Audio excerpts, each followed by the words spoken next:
오늘 말씀에는 제목이 있어요. 오늘 말씀의 제목은 하나님의 영광을 보는 법이에요. 여러분, 하나님의 영광이 뭘까요?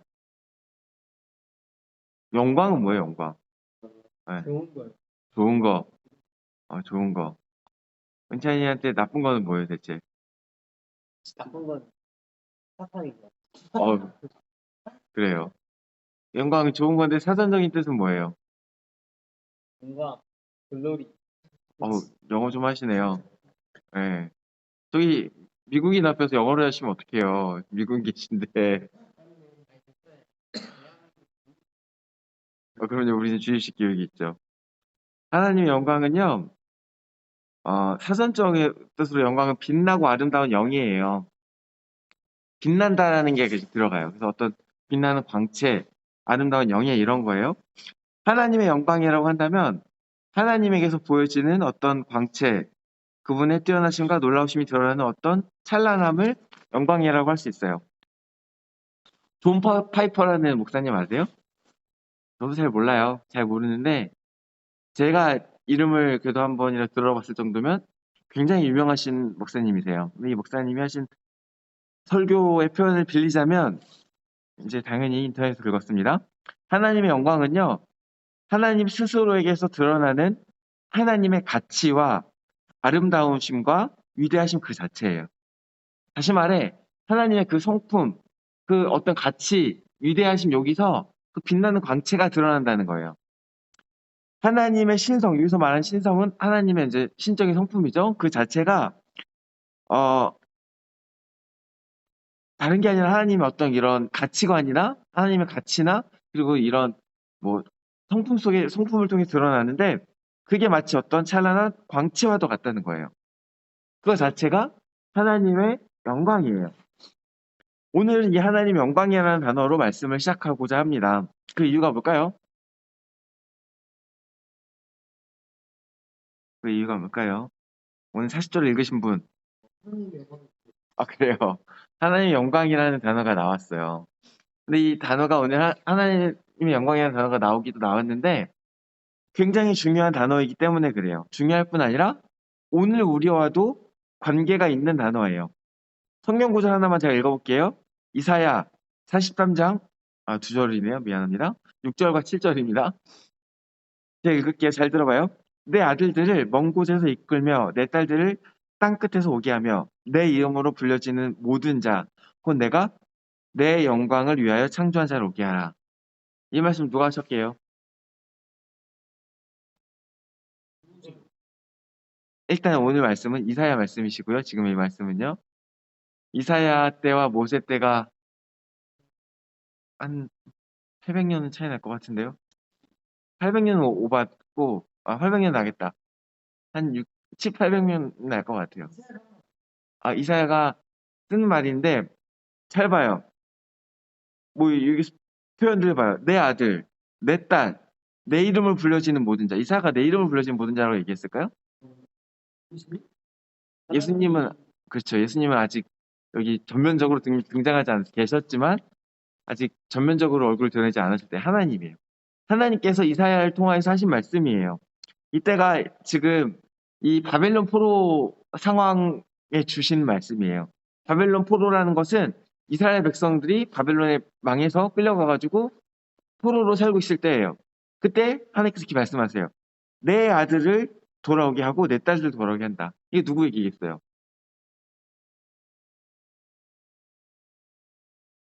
지금 상황 설명을 했잖아요. 백성들, 근데 무슨 백성들? 이스라엘 백성들. 바벨론에서 포로로 살고 있는 이스라엘 백성들을 향한 하나님의 회복의 말씀이에요.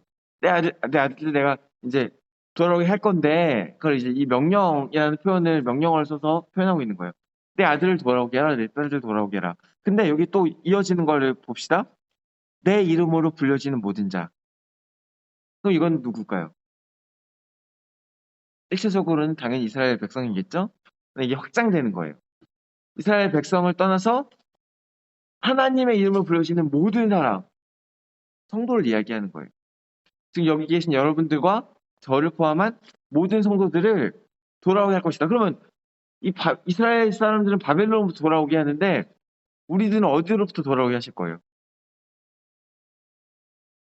마치 바벨론 포로기와 같이 험악한 세상 속에서 바벨론 포로기처럼 우리 고생하며 살고 있는 이 세상 속에서 어디로? 하나님의 나라로 돌아오게 할 것이다. 근데 여기 또 하나 더 마지막에 여기서 내 이름을 불려주시는 모든 자라 그러고서 곧이 붙었어요. 그 다음에 내가 내 영광을 위해 창조한 자. 그러면 내 이름을 불려주신 모든 자가 뭐라는 거예요? 하나님의 영광을 위해서 하나님께서 창조한 자라는 거예요. 다시 말해 모든 성도가 하나님의 영광을 위해 하나님께서 창조한 자라는 거예요. 이해 가요? 그러면 우리들이 하나님께서 우리를 창조하신 게 무엇을 위해 창조하셨다고요? 하나님의 그럼 우리랑 상관이 있는 얘기죠. 이 하나님의 영광이라는 단어가. 여러분도 포함, 저도 포함. 이 단어가 하나님의 영광이라는 단어가 우리랑 상관이 없는 것 같지만 사실 우리랑 상관이 있는 단어라는 거예요. 그러면 다시 하나님의 영광이 뭐라고요? 아니, 더 앞으로 가야지. 다시라 그런 거는 더 앞에 있는 얘기하려고 하는 거죠. 영광, 그 전에 하나님의 영광 자체가 뭐라고 했었죠? 지난주에 나눈 말씀 아니고요. 한 3분 정도 전에, 5분? 3, 4분 전에 나눈 말씀입니다. 자, 다시 한번 집중해 주세요. 하나님의 영광은 하나님의 신성, 하나님의 성품, 하나님의 고귀한 가치와 아름다움을 통하여 드러나는 하나님의 광채입니다. 근데 이 하나님의 영광이 어떻게 드러날까요? 하나님 해주는 맞아요. 어떻게 알았어요? 구조적으로 그렇죠. 맞아요. 이게 하나님의 드러나심을 통해서 하나님이 하신 어떤 가치나 그 성품이 어떻게 드러나겠어요? 하나님 어떤 일들을 행할 때 드러나겠죠. 하나님의 모습 자체를 통해서 드러난다는 거예요. 하나님을 볼 때 우리 하나님 영광을 자연스럽게 보게 돼요. 다른 일이 별다른 있는 것이 아니라 하나님이 나타나시거나 하나님 어떤 일을 행하시면 거기서 우리 하나님의 영광을 보게 돼요. 그래서 이제 이사야 6장에 이런 표현이 있어요. 이제 스랍은 천사 비슷한 것들이라고 하면 좀 그런가? 천사 비슷한 존재들인데요. 이분들이 이렇게 노래해요. 서로 불러 이르되 거룩하다, 거룩하다, 거룩하다. 만군의 여호와여 그의 영광이 온 땅에 충만하다 하더라. 앞에서 하나님의 거룩하심을 찬양해요. 거룩함은 뭐예요? 거룩함. 이 성경에 쓰이는 용어들이 어려워요. 옛날에 들었죠? 몇 번 얘기하긴 했어요. 거룩함은 뭘까요? 좋은 거예요. 되게 이분법적인 세계관에 계시군요. 헬라 철학 좋아하시죠? 헬라 철학 혹시 아세요? 당신이 지금 하고 있는 거요? 다 좋은 거 나쁜 거 이렇게 하시는 거예요. 이분법적인 거. 구별되는 거예요. 거룩한 거는 다른 거예요. 완전히 다른 거. 그래서 구별되는 거. 세상과 구별되는 게 하나님의 어떤 성품이에요. 하나님의 그 성품이 거룩하다, 거룩하다, 거룩하다는 건 하나님의 세상과 구별된 성품이 드러난다는 거예요. 그랬더니 온 땅이 뭐라 그래요? 하나님의 영광이 충만하다. 이 세상과 구별되는 하나님의 성품이 온 땅에 드러나니까 하나님의 영광이 충만한 거예요. 그래서 하나님의 영광은 하나님의 그 드러나심을 통해서 보여진다는 거예요. 근데 처음 이 하나님의 모습이 가장 맨 처음에 잘 드러났던 존재가 있어요. 누굴까요? 했던 얘기들을 제가 재탕하고 있습니다. 맞아. 여러분 아는 사람이 별로 없어요, 사실. 맞아요. 그 없는 사람을 막 던져봐요. 자, 베드로는 좀 늦은 사람이잖아요. 시작 사람이잖아요. 제가 그 아담 얘기를 해야죠. 가장 먼저라는 표현이 나오면 아담 얘기를 하셔야죠. 아담이 어떻게 창조되었어요? 조물딱조물딱 했는데 조물조물딱해서 어떤 모습으로 창조되었어요? 하나님의 형상으로. 그럼 여기에 하나님의 영광이 있었겠어요? 없었겠어요? 드러났어요. 그래서 전에 그런 표현을 쓴 적이 있어요. 옛날에 만약에 아담이 에덴동산을 걸어가고 있어. 그럼 저 멀리서 거북이가 딱 쳐다봐. 멀리서 뭔가 빛나. 저거 하나님인가? 아담인가? 이렇게 헷갈렸을 거예요. 왜냐면 그 속에 하나님의 형상이 있고 하나님의 영광이 있었기 때문이에요. 물론 그것은 아담 자체가 빛내는 것은 아니에요. 아담 자체가 빛나는 것이면 그것은 아담의 영광이겠죠. 아담의 광채겠죠. 근데 이것은 하나님의 영광이었어요. 왜? 하나님을 통하여서 아담에게 빛이 반사되어 드러나는 것처럼 드러나는 것처럼 아니라 그렇게 드러나는 거예요. 이게 마치 달이 태양의 빛을 반사하는 것처럼 다른 발광체가 아니잖아요, 사실은. 그렇죠. 그런 것처럼 이 아담도 사실은 그 속에 빛이 없었을 텐데 하나님의 빛이 그 속에서 있음으로써 하나님의 빛을 발하였을 거예요. 그래서 아담은 처음에 하나님의 영광을 드러내는 존재로 창조되었어요. 그래서 사실 처음에 이 하나님의 이름을 불리는 모든 자라고 아까 그런 표현이 나왔지만 사실 모든 사람이 하나님의 영광을 드러내는 존재로 창조되었어요, 원래. 그게 원래 그렇게 창조된 거란 말이에요. 그러나 또 한편으로 로마서에서 뭐라고 이야기하고 있냐? 모든 사람이 죄를 범하였음에 하나님의 영광에 이르지 못한다. 이것은 하나님의 어떤 그 높으신 기준에 이르지 못하였다는 뜻도 되지만 이제 더 이상 하나님의 영광을 드러내지 못한 존재가 됐다는 거예요. 하나님의 영광을 드러내지 못하는 존재가 됐어요. 모든 사람이 죄를 범하였고 이제 하나님과 분리되었어요. 그 속에서 하나님의 영광의 빛을 뿜어내던 사람들이 이제는 더 이상 하나님의 영광을 뿜어내지 않아요. 생명의 빛을 발하던 사람이 이제 그 생명이 끊어지게 되었어요. 여기서는 이제 하나님의 영광이 드러나지 않아요. 물론 그 흔적이나 조각은 남아있을 수 있어요. 우리가 살면서 예수님을 믿지 않음에도 불구하고 저 사람은 정말 성인이다 할 만큼 훌륭한 사람을 보기도 해요. 자기 목숨을 바쳐서 친구를 구하는 사람을 보기도 해요. 그러나 그것은 그렇다고 해서 하나님의 영광인 것은 아니에요. 하나님의 영광이 흔적이 남아있는 것이에요. 그 속에 원래 있었던 그 생명의 사랑의 흔적이 남아있어서 그것이 놀라운 역사를 발휘하는 것 뿐이에요. 그러나 그것 자체가 하나님의 영광은 아니에요. 모든 사람이 하나님의 영광을 잃어버렸다고 성경은 선언하고 있어요. 그래서 이제는 아마 옛날에는 아담을 봤을 때 뭐 피조물들이 저 하나님인가라고 헷갈렸을지 몰라도 이제는 사람들을 보고 피조물들이 헷갈리지 않아요. 그거는 사람. 바로 알아볼 수가 있어요. 하나님의 빛이 없기 때문이에요. 그렇지만 오늘 보면 예수님께서 뭐라고 말씀하세요? 40절에 그러면 영광을 보리라. 내 말이 내가 믿으면 하나님의 영광을 보리라. 이제 사람이 하나님의 영광과 관계없는 사람 존재가 됐어요. 하나님의 영광으로부터 끊어진 존재가 됐어요. 그런데 네가 믿으면 내 말을 믿으면 하나님의 영광을 볼 것이다라고 예수님께서 선언하고 계세요. 우리가 하나님의 영광으로 창조되었지만 하나님의 영광과 상관없는 존재가 되어버렸어요. 그런데 예수님께서 새로운 길을 하나 제시하는 거예요. 믿으면 하나님의 영광을 보리라. 이렇게 말씀하시는 거예요. 그럼 뭘 믿어요? 예수님 말을 믿겠죠. 예수님 앞에 뭐라고 말씀하셨어요? 나는 부활이요 생명이니 나를 믿는 자는 죽어도 살겠고 무릇 살아서 나를 믿는 자는 영원 죽지 아니하리니 이것을 내가 믿느냐 이렇게 말씀하셨어요.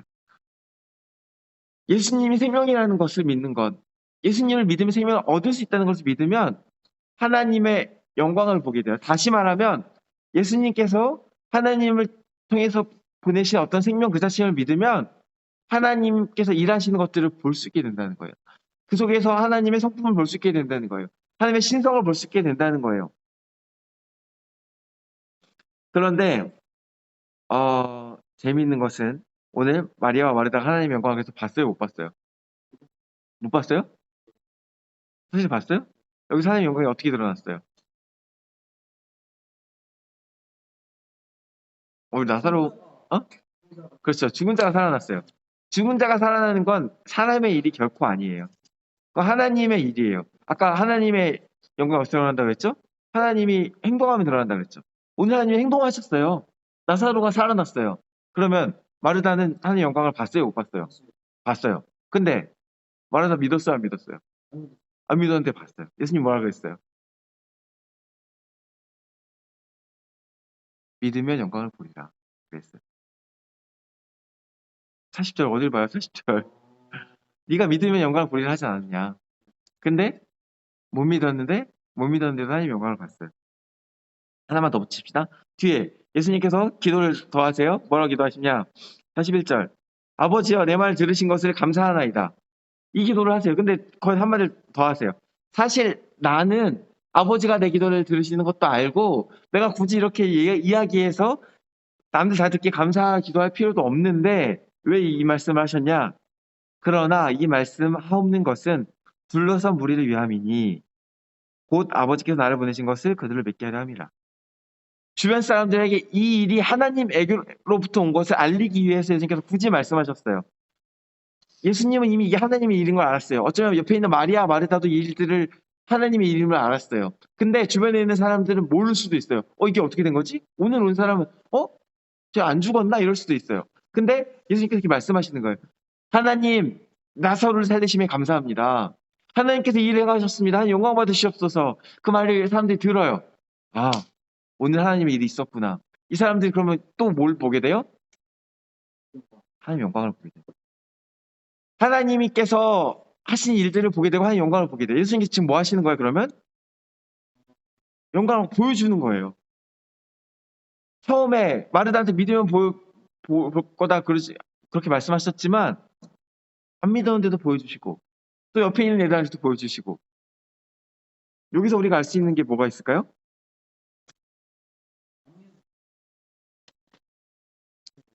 안 믿어도 볼 수 있을 수는 있죠. 하나님께서 주시는 것이 은혜라는 거예요. 안 믿어도 볼 수는 있어요. 근데 그 하나님께 나아가는 것은 믿음이 없으면 못 나가요. 근데 보는 것은 보여주세요. 어쩌면 누구에게나라고 말해야 되는지는 잘 모르겠지만 예수님께서 허락하시는 자들에게 자격이 없더라도 보여주세요. 이게 은혜라는 거예요. 이처럼 하나님의 영광은요, 사실 은혜로 보여지는 거예요. 오늘 예수님의 말씀처럼 우리가 믿으면 하나님의 영광을 볼 수 있을 거예요. 그러나 우리가 믿으면 더 많이 보겠지만 때때로 믿지 못할 때에도 하나님께서 그 영광을 우리에게 보여주시기도 한다는 거예요. 사실 믿어서 보는 것 자체도 은혜 아니에요? 사실 우리가 믿는다고 해서 하나님 영광을 보여준다는 하나님 그런 의무가 없잖아요. 그냥 그것도 은혜예요, 사실. 근데 심지어 믿지 않아도 때로는 보여주시고 심지어 그 언저리에 있어도 보여주세요. 그것이 바로 하나님의 크신 사랑이에요. 이 영광을 왜 보여주세요? 결국 곧 아버지께서 나를 보내신 것을 그들을 믿게 하려 합니다. 결국 믿게 하려고 보여주세요. 결국 예수님을 믿게 하고 하나님을 믿게 하려고 그 영광을 자격 없는 자들한테 보여주세요. 그래서 다시 믿음으로 이르게 하세요. 그렇게 믿는 자들은 다시 더 큰 하나님의 영광을 보겠죠. 그럼 그 다음에 또 어떻게 해야 되겠어요? 또 믿으면 되겠죠. 앞서 말씀드린 모든 사람, 그리고 그 중에서 성도는 하나님의 영광을 위해서 창조되었다고 했어요. 그렇다면 우리가 성도로 살면서 처음 하나님께서 사람을 지으신 그 목표대로 하나님의 영광을 드러내는 삶을 살아야 한다고 한다면 어떻게 살아야 할까요? 이제 말씀을 정리할 건데 한번 생각해 봅시다. 우리가 이 하나님의 영광을 위해 산다고 하면 어떻게 살아야 할까요? 우리가 막 재벌이 돼서 수천억 원을 헌금하면 하나님께 영광이 됩니까? 우리가 대통령이 돼서 뭐 청와대 조창기도회를 열면서 하나님께 영광을 그럼 하나님께 영광이 됩니까? 아니에요. 하나님 돈 많아요. 하나님 우리가 드리는 걸 하나님의 살림이 피지 않아요. 우리가 뭐 수천억 수조를 드린다고 하나님 살림이 피시겠습니까? 온 우주가 하나님의 것인데 우리가 뭐 이 작은 나라 대통령이 된다고 해서 하나님이 더 높임 받으시겠습니까? 하나님이 모든 왕 중의 왕이시고 모든 것을 이미 다스리시는 분이신데 아까 말씀드린 것처럼 사실 우리의 삶 가운데 하나님의 일이 드러나면 하나님 일이 행하여지면 하나님의 영광이 드러나는 거예요. 다른 것이 아니에요. 내가 무언가를 잘해서 하나님께 영광을 돌리는 게 아니에요. 내가 무언가를 꼭 성취해서 하나님께 드리면 영광이 되는 게 아니에요. 내가 하나님의 일들을 행하고 하나님께서 나를 통해서 하나님의 일을 행하시면 거기서 하나님의 영광이 드러나요. 그리고 아까 말씀드린 것처럼 그 일들은 대부분 은혜예요, 은혜. 내가 하나님의 일을 뭐 잘해서 또 하나님의 일을 하는 것도 아니에요. 자격이 없는데 내가 부족한데 하나님의 일을 하는 거예요. 제가 여러분 앞에서 말씀을 전한다고 해서 딱히 여러분보다 뭐가 잘나서 뭘 잘해서 말씀을 전하는 게 아니에요. 그냥 부르심이 그렇게 있는 것 뿐이에요. 그쪽에서 하나님께서 일하시면 하나님께서 일하시는 거고 또 아니면 많은 거예요. 그래서 우리에게 요구되는 건 다른 게 아니라 겸손한 마음과 기도예요. 이렇게 기도하는 거예요. 하나님 제 삶을 통해 하나님 일하십시오. 제가 무엇을 행하여 하나님께 영광을 돌리겠습니까? 제가 열심히 돈을 번다고 하나님께 도움이 될 수 있겠습니까? 제가 열심히 명예로운 자리로 아둥바둥 기어 올라간다고 하나님께 영광을 돌릴 수 있겠습니까? 아닙니다. 주님, 제가 주님께 드릴 수 있는 것이 없습니다. 저는 아주 작은 사람입니다. 다만 이 작은 사람의 삶을 통해서 하나님 일하십시오. 때로 제가 그 믿는 믿음조차 부족할지라도 주님의 은혜로 제 삶 속에서 하나님의 일들을 행하시고 하나님의 일들을 보이십시오. 온 세상에 보이십시오. 그리하여 이 작은 사람도 하나님의 영광을 볼 수 있게 하시고 이 작은 사람을 통하여서 주변에 있는 많은 자들에게 하나님의 일들이 드러날 수 있게 하여 주시옵소서. 이렇게 기도하는 거예요.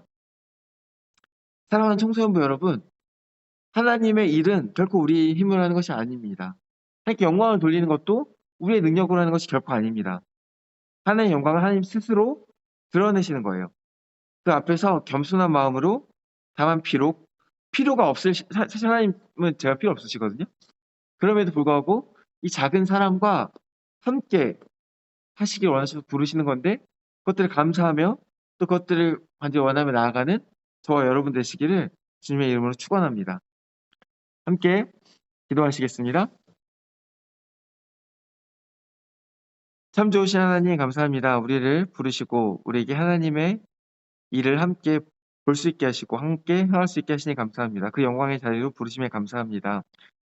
다만 우리가 겸손한 마음으로 주님께서 주시는 부르심 가운데 순종하는 한 사람 한 사람 될 수 있게 하시고 그것들 자신의 것도 착각하지 아니하게 하시고 또 자신의 능력으로 하나님께 영광 돌리려는 헛된 수고를 하지 아니하게 지혜를 더하여 주옵소서. 감사드리며 예수 그리스도 이름을 기도드립니다. 아멘.